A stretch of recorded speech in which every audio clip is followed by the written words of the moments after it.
ナから始まる隣の川ちゃんの知らんけどラジオ。おはようございます。7月1日ですね、下半期下期がスタートした方々多いんじゃないでしょうか。そして今回は、サウナから始まる隣の川ちゃん知らんけどラジオ、なんと37回サウナ回でございます。記念すべき、すごい記念すべき回だしね。何よりもう1月からも7月で皆さんもう半年これで終わりましたね。早いですね。早いし濃厚だったよね。そうですね。なんか本当にたくさんいろんなサウナ行ったなっていう感じ。しかも毎週知らんけどラジオで結構ね、この上期の間でなんか聞いてますって言ってくれる方も多くて、いや非常に嬉しいなと思ってるんですけど、冒頭の出だし早速しくじりましたね。いつもの流れやるの忘れてましたね。はい、おはようございますということで、せっかくなので上期のサウナの思い出の話をちょっとやりたいなと思うんですけど、はい、私は何よりフィンランドのロケですね。非常に楽しかった。最高ですね。川ちゃんです。じゃあ私の相方、はい、どうぞ。はい、おはようございます。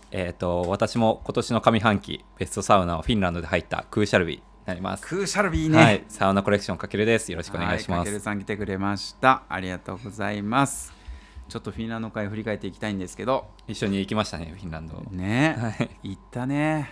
今日も来てくれてる、撮ってくれてる上旬も一緒に行きました。1週間ぐらいのロケや言うてんのに、まず空港で1泊2日ぐらいちっちゃいスーツケースで事件が登場した上旬ね。いや思い出がいっぱいよ。もう本当に行き先痛みとかやと思ってんのかなと思ってフィンランド言うてんのに大阪行くと思ってんのかなっていう日帰りの格好でちっちゃいバッグで来て帰り3倍ぐらいの量で帰ってたからね。思い出いっぱいで。いやいっぱいね、ダイジェストでちょっとあるんですけど、いや僕最近嬉しかったのがインスタだったかな、はい、なんかね僕をメンションしてくれた方がいて、はいはい、で何かなと思ってその方のストーリー見に行ったら、その方ねフィンランド旅してたんですよ。日本人の方、日本人の方で、はい、でフィンランド旅してて、でこのロケの時に僕らがタンペレかな、の市場でさ黒いソーセージ食べたの覚えてる？あったでしょ、はい、現地の職人さんたちが昔そのお肉とか高価だったからなかなか食べれない中、こうエネルギーとして取ってた。しかもそれベリーと牛乳と一緒に食べるソーセージ、どんなのみたいなみんなで食べたじゃん、あれを YouTube でやってたここだって言ってロケ地巡りじゃないけどそこの場所で写真撮って送ってくれたのよ。聖地巡礼みたいな。いや嬉しくてそれがなんか見てくれたっていうのもそうだし、覚えててくれて、しかも現地でちゃんとその、ね、発信してくれたっていうね、すごい参考になってるってことですね。いやありがたかったですね、自分も今日たまたまストーリー見てたら知り合いの人が、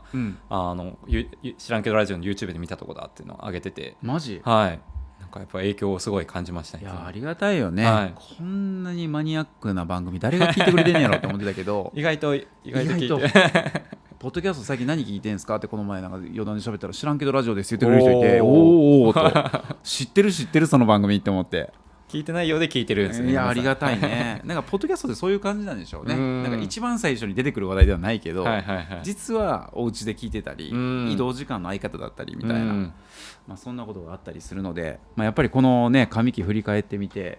いや僕はフィンランドでどこだったかな、サウナテンペリ、そう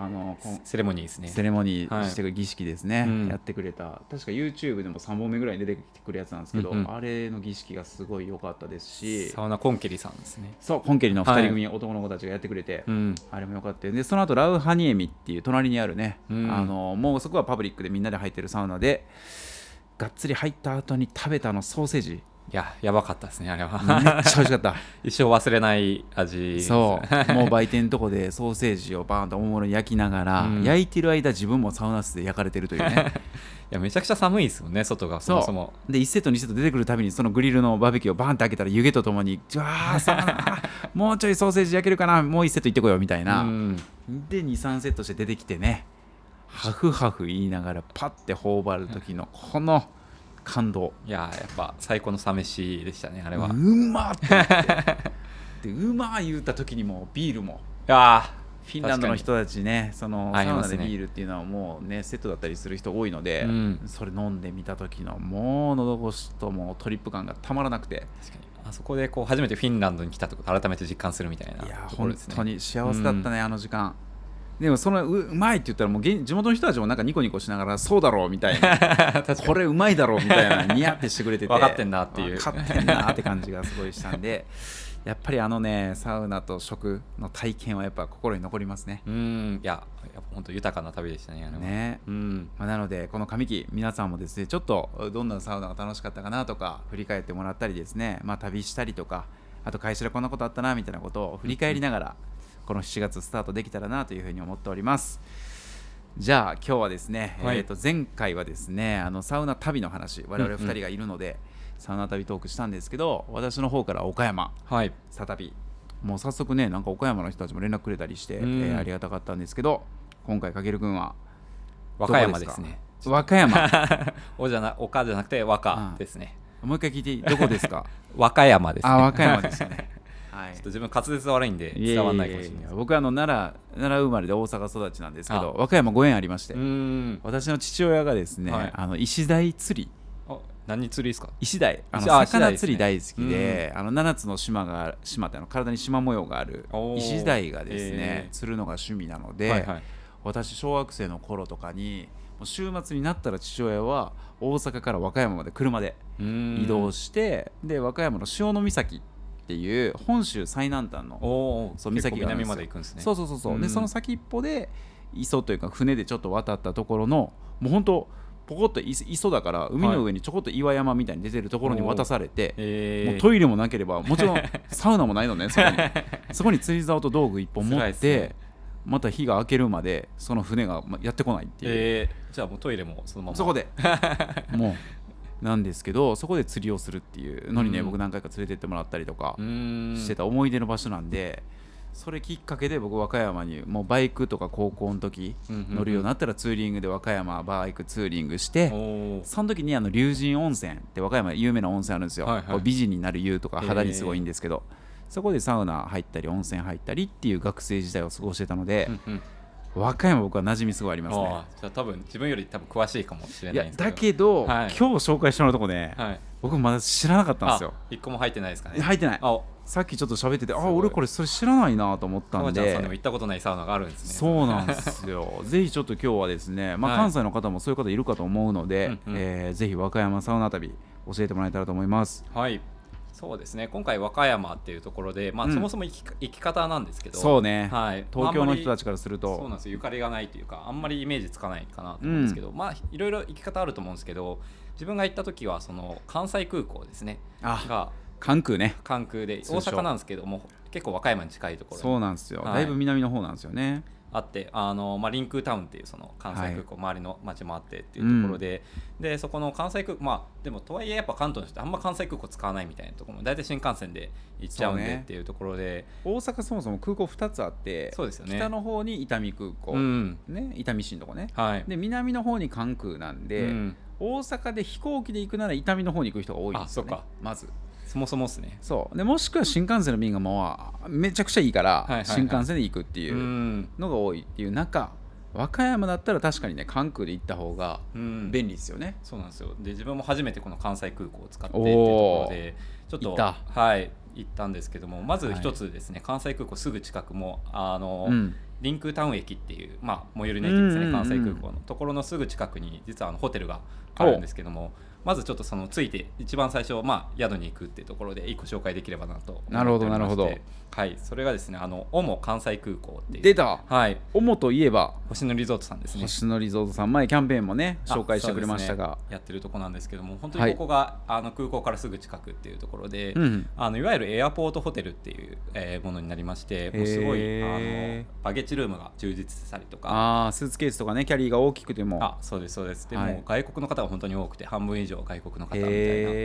な、すごいエアポートならではのところではあるんですけど、その分やっぱり結構長期で飛行機乗ってきたりとか、むしろこれから乗るって人も多いんで、結構施設側がゆっくり休んでほしいっていうのがすごい思いとしてあるんで、多分星野リゾートさんの施設一番大浴場が充実してるような施設になってまして、もちろんサウナもありまして、へえ。それって何、海外の人もこれはあれでしょ、そのホテルの中にある大浴場って位置づけだからいろんな人が入るっていうこと。そうですね、もう本当に多国籍な、空間ではあって、自分もサウナ入ってたんですけど、多分自分以外みんなが海外の方だった。マジ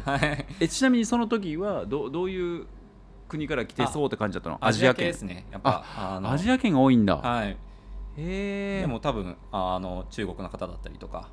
韓国の方だったりっていうところで、でもやっぱ皆さんサウナは割と入ってましたね。そう、嬉しいね。なんかそうやっていろんな国の方と一緒に、そうなんです。ここ結構サウナもしっかりしてまして、3段サウナがあって、すごい立派なストーブもあってっていうところであるのと、あと水風呂もですね、すぐサウナ出てすぐのところで16度ってかなり深めな水風呂がありまして、はい。であとは休憩がですね、露天風呂があって、その周りでもうしっかり整いチェア、インフィニティチェアも用意されてるっていうところで、もうサウナ好きならもう絶対満足できるような。すごいね、しかも炭酸泉とか露天風呂ありの、サウナ水風呂休憩エリアもありの、しかも駅から直結。そうなんですよ。そして星野リゾートオモブランドでこれはもう完璧なんじゃない？そうですね。なので選択肢、その関西空港を使う時の前後の宿泊の選択肢としてめちゃくちゃおすすめです。知らなかったこれ。そうか、地元民すぎると関空のそのそば側にあんま行かないからそうですね。そうか、ここはちょっと意外なところでしたね。なのでここは本当に数%ぐらいの規模の大浴場になってるので、誰しもが満足できるっていうところかなと思ってます。はい、ありがとうございます。で今実は私のサウナコレクションと星野リゾートさんでコラボしてまして、星野リゾートサウナコレクションっていうのがやってる。今行ってQR コードで見とるとステッカーがもらえるっていうのをやってたりするんで。いつから始まったんでしたっけ？4月の1日からですね、スタートで。じゃあ今でちょうど3ヶ月ぐらい。そうですね。で来年の2月までやってるんで、まだまだ。来年2月マジ？じゃあ知らんけどラジオもロングランしてそこまで一緒にすごいな、なんか今3ヶ月っていうかスタートしてみてどんな感じですか？そうですね、本当にもちろんサウコレで知って参加してくれる人も多いんですけど、結構現地でこうポップ貼ってくれてるんで、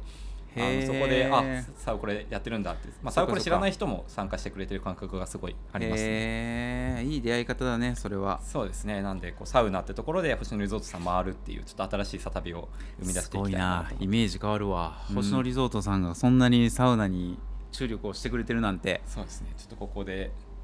ちょっと重サウナみたいな、なんかブランド1個できたらいいのにね。OMO に続き。そうですよね。まだやっぱり全部にあるわけじゃないんで、これから作る施設にこう当たり前にできるようになって、あれでしょ、OMO 5とか、OMO 7とかこう奇数でなんか数字が振ってるんですよね。でそれがなんかそのスペックというかブランドのカテゴリーが違うんですよね。そうですね。充実度じゃないですけど、その7だと大浴場もついてるみたいなところになって。じゃあ次OMO に37って書いてもらったらもうそのままめっちゃいいサウナついてるよっていうOMO サウナ。そうぜひ関西で星野さんは皆様よろしくお願いします。実はこの関西近く大阪にもOMOあるんですけど、そこはサウナがなくて。そうやんね、新今宮のところだよね。そうです。行った俺ないよね、あそこ。あそこないんですよ。そうだわ。だからその時は入船温泉とか近くに行ってもらって、すごいいいお風呂はあるんですけどね。なるほど、そういうことか。ぜひ関空行ったらOMOさんに行ってみましょう。じゃあ続いてはそれでまだ駅から空港からちょっと出たぐらいだもんね。まだ和歌山行ってへんね、ここから。なんでそのままそのOMOの近くレンタカー屋さんがいっぱいあるんで、なるほど、そこでレンタカーちょっと借りていただいて、ちょっと遠く1時間半ぐらいですかね、車で行くと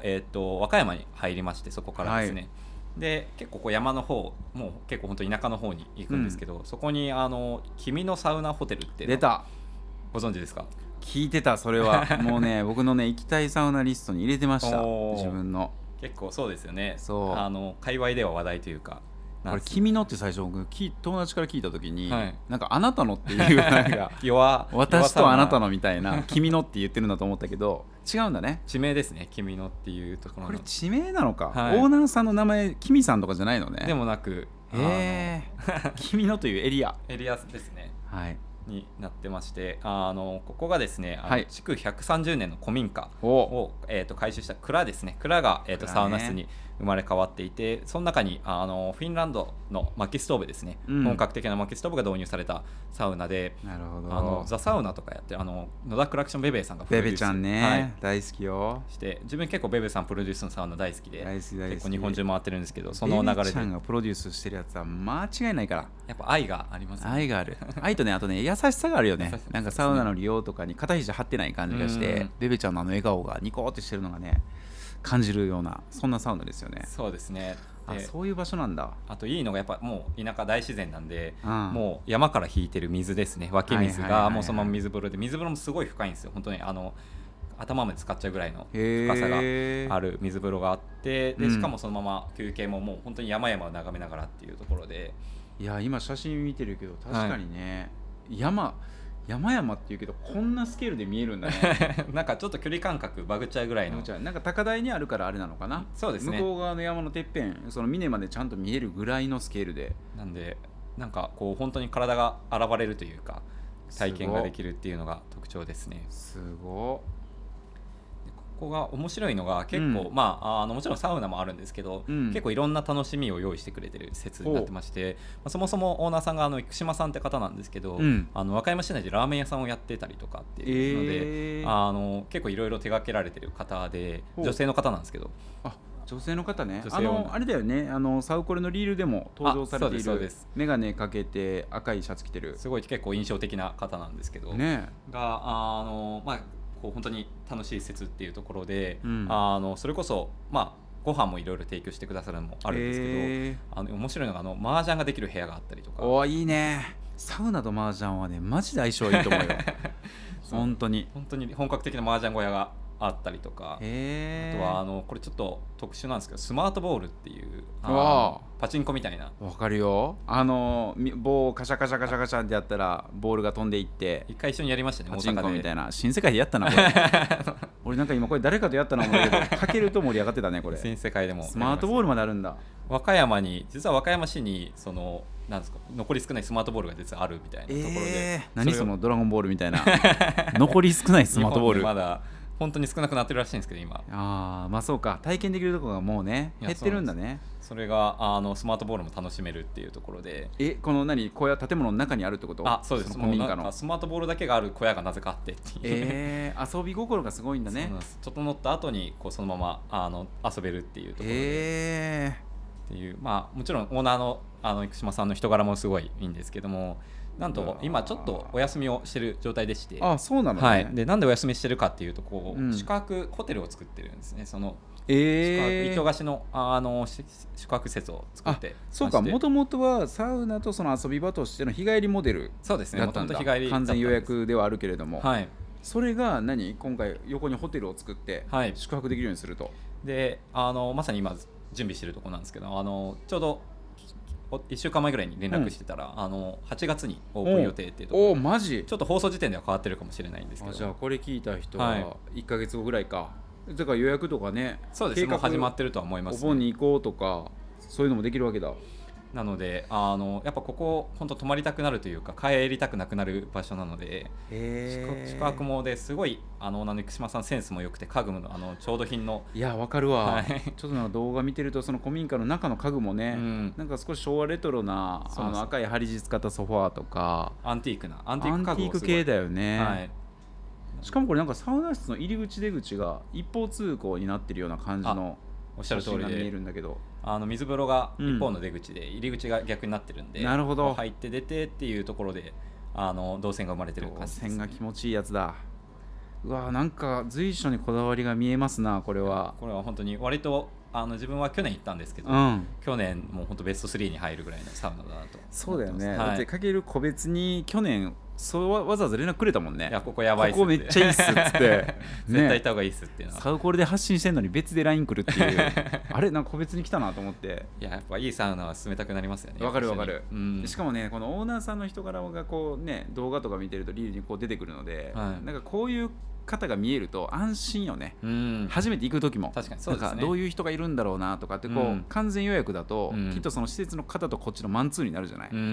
だからこそなんかどういう方が迎え入れてくれるのかっていうのが見えると、そうですね、我々行く側としてはありがたいよね。やっぱこういう貸し切りサウナのいいところってやっぱそのオーナーさんとのコミュニケーションみたいなところもあるかなと思ってるんで、ぜひじゃあ君のサウナ今リニューアル中ですが、君のサウナは次ホテルも8月ぐらいにはできてるはずということで、まあ、公式のねインスタとかちょっと情報をキャッチしてもらいながら、そうですね、行ってもらうのがいいですかね。最新の情報をチェックお願いします。はい、お腹空いてきました。はい、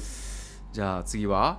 最後ですねが、ちょっとそこから和歌山市内の方ですねに行きまして、和歌山市のところで1個ちょっと自分が行った銭湯を紹介できればなと。銭湯か、いや興味あるわ。和歌山の銭湯どんなんよ。でここちょっともう完全に名前に惹かれて行ってしまったんですけど、幸福湯っていうハピネスの幸福ですね。ハピネスだねフィンランドもびっくりじゃないそう幸福湯そのまんまで幸福度ナンバーワンの、ね、国が認める銭湯。すごいじゃん。ここも結構面白い銭湯というか、まあ和歌山市内すごい小さい町の銭湯なんですけど、結構若い人が中心でやってまして、ロゴとかもすごい可愛く。いやそうそうこれね、まずロゴ可愛いよね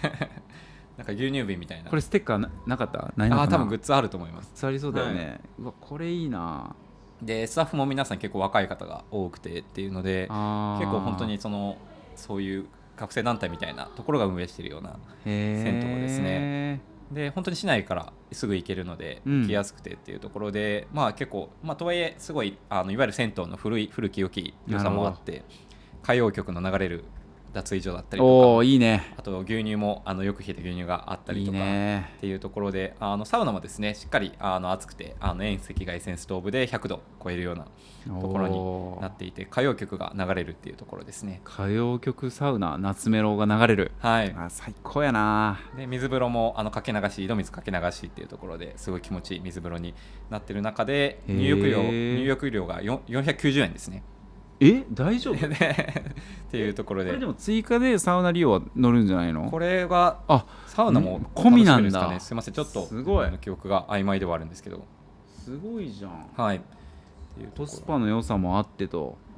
で本当に自分が行った時ももう地元の方に大人気っていうところでやっていて、で しかも口コミ見てたらなんか電気風呂、僕電気風呂大好きなんですよ。入船温泉もそうですけど、ピリピリするところに体入れてみたくなって。いいですね。自分ちょっとまだ怖くて電気風呂入れてないんです。マジ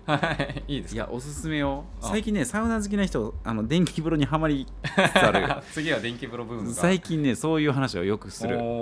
なんかハマっちゃうっていう、で電気風呂奥深くて、その電気会社さん、どこの電気風呂かっていうなんかそのトレンドがある当時あって、でそれを昔そう A 社 B 社 C 社みたいなこうあるんだけど、入船温泉さんはそれが壁に書いてあるのよ。ここの部分はこの A 社さん B 社さん C 社さんでスイッチ入り切りできるから、ちょっと俺2セット目はこっち行ってみようとかで体入れてビリビリビリビリってやる感じ食べ比べができるみたいな。そういや面白いよ。サウナ込みで490円ですね。すごいな。大人中学生以上490円、そして幼児は100円だから100円で入れる。親子で700円でいけると。600円か、600円の親子で入れる。素晴らしい。なんでそのまま結構本当に市内なんで近く飲み屋とかもすごいたくさんあるんで、ちょっと体きれいにしてそのまま飲み行くみたいなのですごいおすすめだなと思ってます。和歌山すごいな。すごい。グッズすごいじゃないですか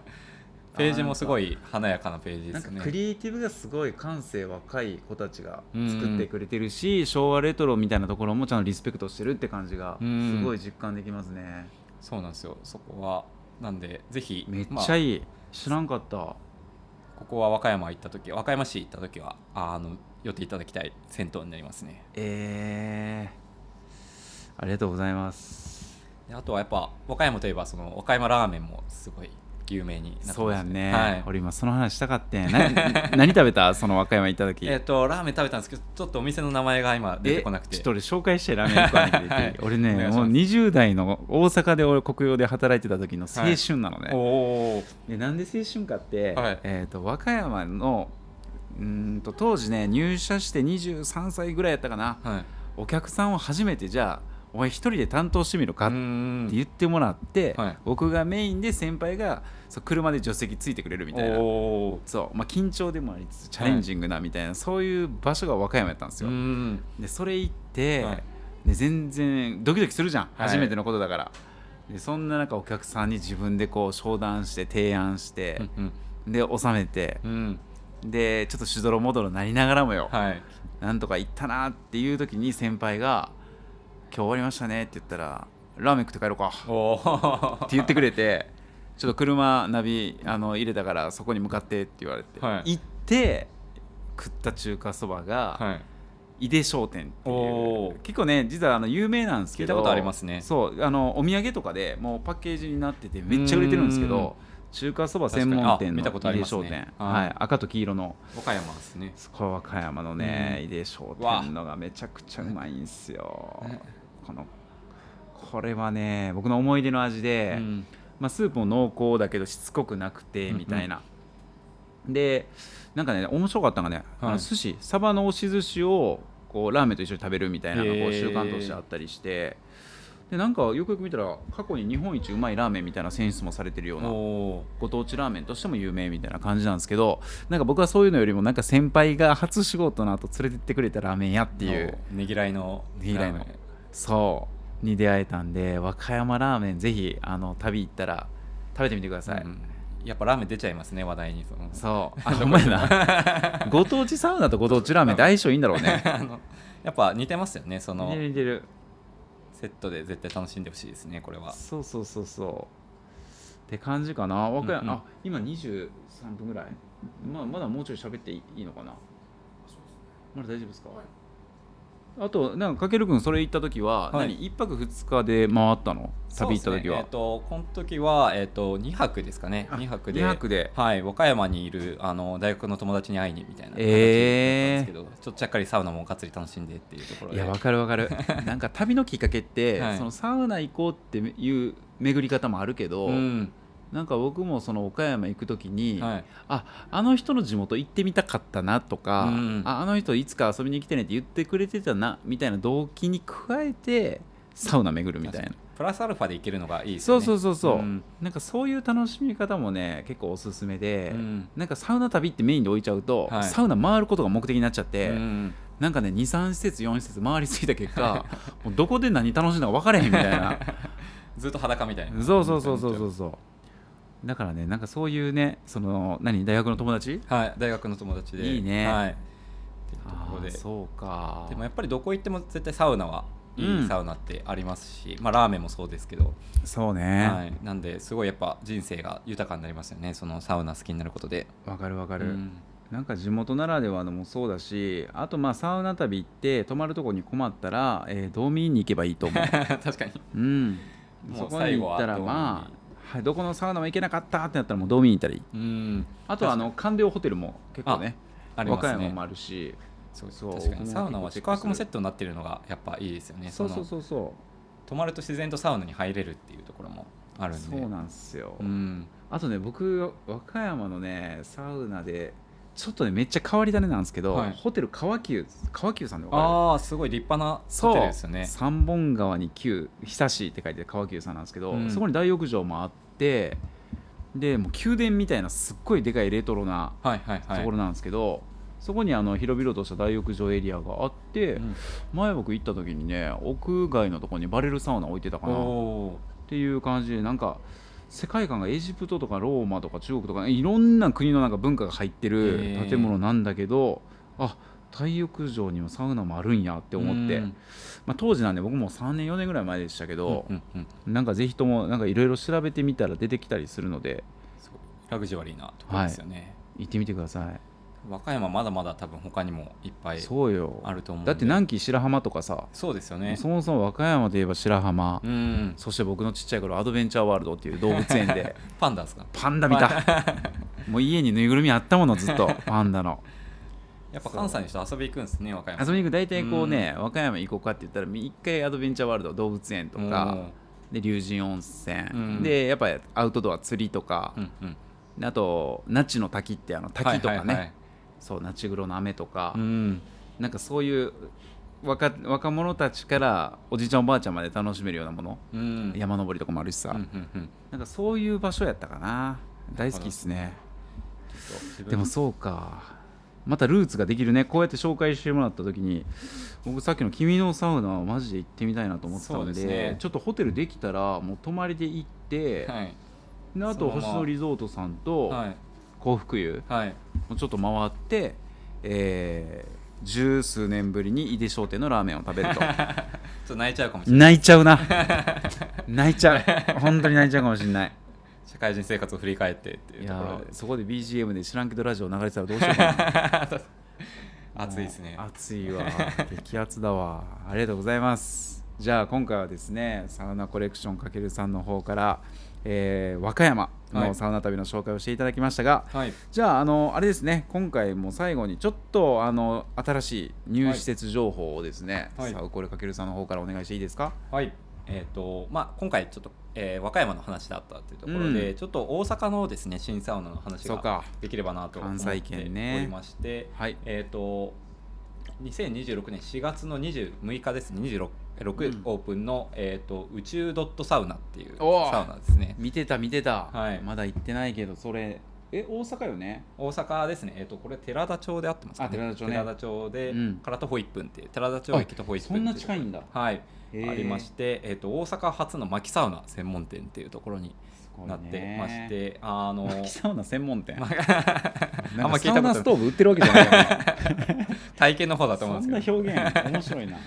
でそうですね、サウナ室、薪サウナなんですけど、中でクナイプって言って水をこう浴びて、浴びることがすごいなできたりとか、あとはシングルのビフォー水風呂ですね。ブクブクする水風呂でシングルっていうところで、美しい泡でビフォーですね。っていうところと、あとは中の休憩スペースあるんですけど、そこを本当プラネタリウムみたいになってると、本当に宇宙みたいな中になってるっていうところで、本当にサウナマニア集団が作ってるサウナっていうところで、かなりこだわりが強そうですね。宇宙サウナ、関西も盛り上がってますね。いやちょっと関西行ったら俺行こう、ちなみにね寺田町ってね、僕寺田町の駅前のマクドナルドで一時期働いてたんでめっちゃ馴染みあるなこの場所って思いながら見てました凱旋サウナめちゃくちゃお客さん多いんですよ駅前、学生さんも多くて、鍛えられたな店ありがとうございます。思い出を巡る回でしたね。やっぱ関西系になると僕のなんか10代20代のルーツが出てくるから懐かしいな。でも、君のサウナしかり幸福湯しかり、ちょっと行ってみたいとこいっぱいあるので、いいですねこういう紹介していただいて。また我々の中では全国都道府県まだまだありますし、世界も百何十カ国ありますんで、ちょっとサウナ旅シリーズはいろんなエリア絞ってやっていきたいなと思いますので、お楽しみにしていてください。じゃあ締めたいと思います。じゃあかけるさんお願いします。この番組では最新サウナ情報はもちろん、皆さんからのお仕事のお悩み、サウナのお悩みを募集中です。Spotify のコメント欄から受け付けております。また番組の感想やメッセージも大募集しております。そして川ちゃんさんの書籍ですね。今週も言ってくれんの整える、発売中になっておりますので、皆さんまたぜひチェックをお願いいたします。ご機嫌に習慣術整えてまいりましょう。ありがとうございます。ということで、ここまでのお相手は、川ちゃんこと川田直樹とサウナコレクションかけるでした。また来週の水曜日朝7時にお耳にかかりましょう。そして7月からね下期もスタートしていきますんで、皆さん今週もお仕事頑張っていきましょう。せーの、いってらっしゃい。お疲れ様でした。ありがとうございます。30分11秒。いいですね、関西の話ね、なんか。関西